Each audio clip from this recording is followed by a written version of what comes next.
Kari Lake, the deranged MAGA cultist and self-proclaimed governor of Arizona, was utterly savaged in a recent interview with British commentator Piers Morgan about her election denialism and conspiracy theories.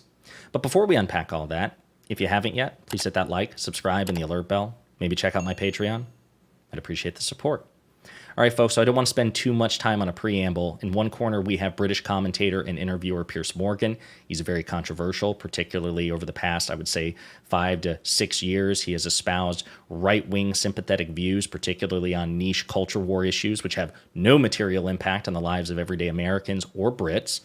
He was a strident supporter of Donald Trump, and a friend of his offered him sympathetic commentary and sympathetic viewpoints. And then we have Kari Lake, who is, again, a deranged MAGA cultist, former TV personality. She lost the Arizona election in 2022 to Katie Hobbs, but she still claims that she won the election. She's still litigating it. She, is espousing the same sort of election denialism that is common among MAGA cultists these days.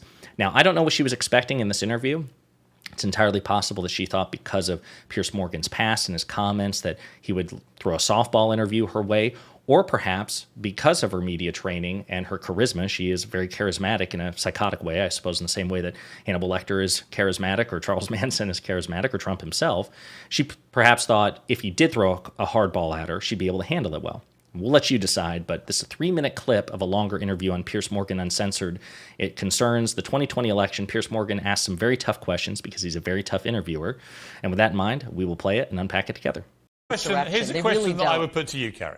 If it had been the other way around, if Donald Trump had won that election, he'd beaten Joe Biden, and these were Democrats, hundreds of thousands of Democrats storming the U.S. Capitol to try and stop that election being ratified with zero actual evidence of any election being stolen. Zero evidence. Trump's produced no actual evidence which has been ratified by anybody that this election was stolen. If it had been Democrats doing this, I can absolutely bet my house that you would have come on this show and argued the complete opposite. No, if the November 3rd election would have been rigged and stolen the way it was against the Democrats, I would be appalled as an American. This isn't about Democrat, Republican. It's about the way that election was run.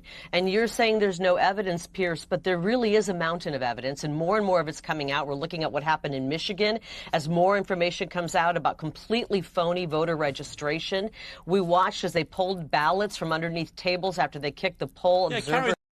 So before Piers responds, I want to say, first question in that clip was amazing. I wish interviewers would ask questions like these more often, because not just of prominent Trump supporters and MAGA cultists like Trump and Marjorie Taylor Greene and Kari Lake and Lauren Boebert, but also just everyday American Trump-supporting citizens. They never get asked this question, like, if you're skeptical about the 2020 election, if you, for example, hand-wave what happened on January 6, 2021, I want interviewers to present these people with a counterfactual. Give them a hypothetical. Let's say in a different world, the shoe had been on the other foot. How would you have responded then?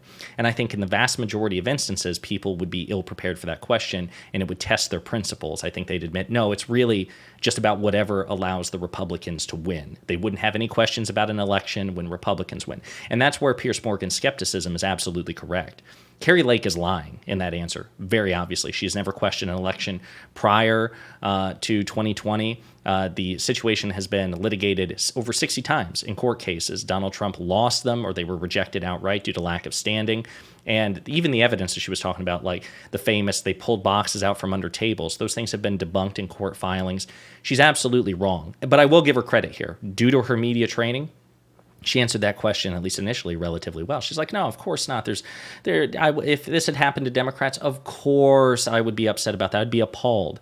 But I think very few Republicans in her position would be able to answer that question so confidently. And again, we have no evidence to believe it, since they've never questioned any election in which their side wins, only ever when Democrats win. But we'll continue.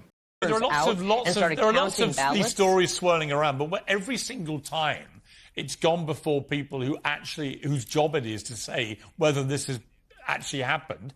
There's no evidence. I keep saying this to Donald Trump. I don't know why he keeps flogging the dead horse of a stolen election. Well, I'll tell you what he wants to be doing is trying to persuade people that he should be elected again. Give us something for the country to feel positive about. And he is doing that. And he is doing that, but the evidence is coming out, and I know it's probably not being played in the UK, but it is coming out. Every day more and more evidence is coming out about how bad 2020 was. The polls are showing that the majority of Americans now believe that the 2020 election was wrought with fraud. No, and they so don't. the polls are changing. Nonsense. People don't. That's true. Oh, Kari, that's as we would say across the pond, that is an absolute whopper. 81% of Republicans. No, Republicans. You said Americans. You didn't say Republicans. 81% of Republicans, 60% of independents, right. Actually, the majority of Americans of in every poll, the majority of Americans in every poll I've seen do not believe that the election was stolen. You know why? Because it wasn't stolen. I'm looking at polls. Yeah, I don't know what poll she's looking at, but there is no credible poll out there which indicates that the vast majority of Americans believe the election was stolen. You can probably find substantial pluralities of Americans that believe that perhaps there was some fraud in the election. And listen, there's fraud in every election. 2020, 2016, nobody ever talks about it. It's interesting, like election fraud just materially came into existence. Every election, or at least every election won by a Republican, I'm sure, was fraud-free in every situation until 2020. That's when election fraud came into existence. The question is whether or not there was enough substantive election fraud to swing the outcome of an election. And every audit, every recount conducted by Republicans or on their behalf has determined that no, that's not the case. And as a matter of fact, President Biden usually increases his voter margin with every audit and recount. He won the election fair and square. She is simply lying about what the American people believe, despite the GOP's best efforts to persuade them that what they believe isn't true and that actually the election was stolen.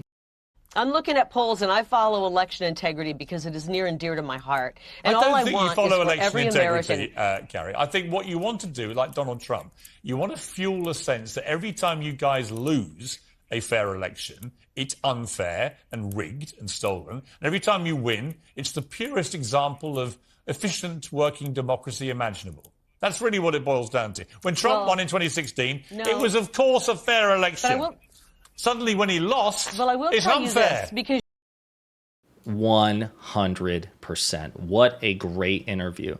That's exactly how it should be put. This is a situation in which Republicans believe that every time they win, it's free and fair. And every time they lose, there's a vast conspiracy. And I understand that people are going to say, well, Democrats believed that the 2016 election wasn't fair. Well, there's actually much more evidence to indicate that the 2016 election wasn't fair than the 2020, because we did have a foreign adversary meddling in our elections in 2016. That's been the consensus of all the intelligence agencies. We've got the conclusion of the Mueller report as well.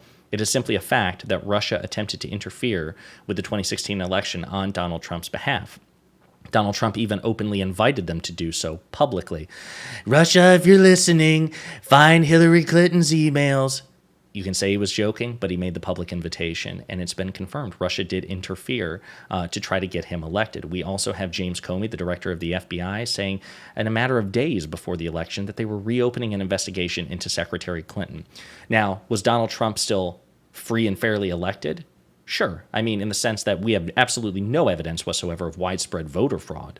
But in terms of Democrats being upset at the results of the election, that's much more justified than Republicans' claims of widespread election fraud and conspiracy in 2020. It's okay to say, yeah, a foreign adversary interfered, put their thumbs on the scale, and then the FBI announced that they were investigating the Democratic candidate just a few days before the election itself. It's okay. And then, of course, the general discontent of somebody winning the popular vote but losing due to the Electoral College. All of that is eminently more understandable. And even then, no one ever took it as far in 2016 as Republicans and MAGA cultists do about the 2020 election. Piers Morgan is absolutely right to pose the question, Republicans, you just think that it's only fair when you win, and when you lose, it's not because you're unpopular, it's not because your ideas suck, it's because the game is rigged against you.